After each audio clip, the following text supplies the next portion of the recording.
Emosi.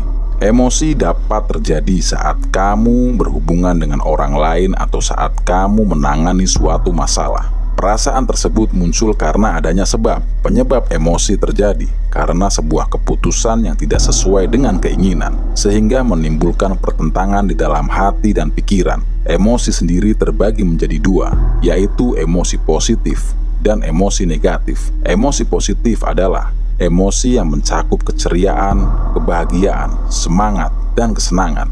Emosi positif tentu saja memberikan dampak yang positif karena mengungkap rasa bahagia dalam diri yang kemudian memicu semangat untuk melakukan sesuatu. Emosi negatif.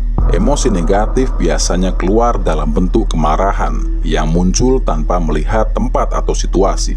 Mungkin kamu pernah merasakan emosi negatif ketika berhubungan dengan orang yang egois dan suka memaksakan kehendak sehingga membuatmu kesal. Tumpukan amarah yang awalnya ditahan bisa meledak kapan saja jika emosi negatif ini tidak segera diatasi. Emosi negatif dapat terjadi dalam jangka waktu pendek maupun jangka waktu yang lama. Kamu mungkin pernah merasa emosi meskipun kejadiannya sudah lama berlalu. Memang dampak emosi negatif tidak dapat begitu saja hilang. Berikut ini adalah cara yang efektif untuk mengatasi emosi negatif.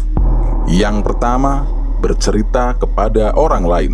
Bercerita tentang masalah dan penyebab emosi negatif kepada orang terpercaya akan melegakan dan membuat beban hidupmu berkurang. Tapi perlu kamu ingat, bicaralah kepada orang yang benar-benar kamu percaya, sehingga ceritamu aman dan kamu bisa mendapatkan saran yang tepat. Ini lebih baik daripada masalah dan penyebab emosi negatifmu hanya kamu simpan sendiri di dalam dirimu. Yang kedua, belajar memaafkan.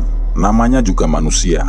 Pasti tidak ada satu manusia pun yang tidak pernah melakukan kesalahan. Oleh karena itu, penting bagi kamu untuk belajar memaafkan. Ada kekuatan kata memaafkan yang sebenarnya lebih memberi efek positif kepada dirimu ketimbang kamu harus menyimpan kesalahan orang lain dalam waktu yang lama. Yang ketiga, berpikir positif. Mengendalikan emosi negatif dengan berpikir positif. Ini bisa dilakukan meski prosesnya membutuhkan latihan.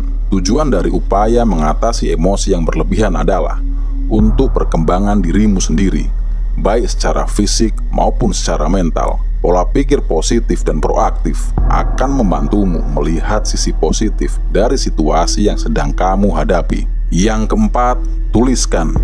Menulis adalah terapi. Artinya, kamu bisa melakukan self-healing dengan menulis.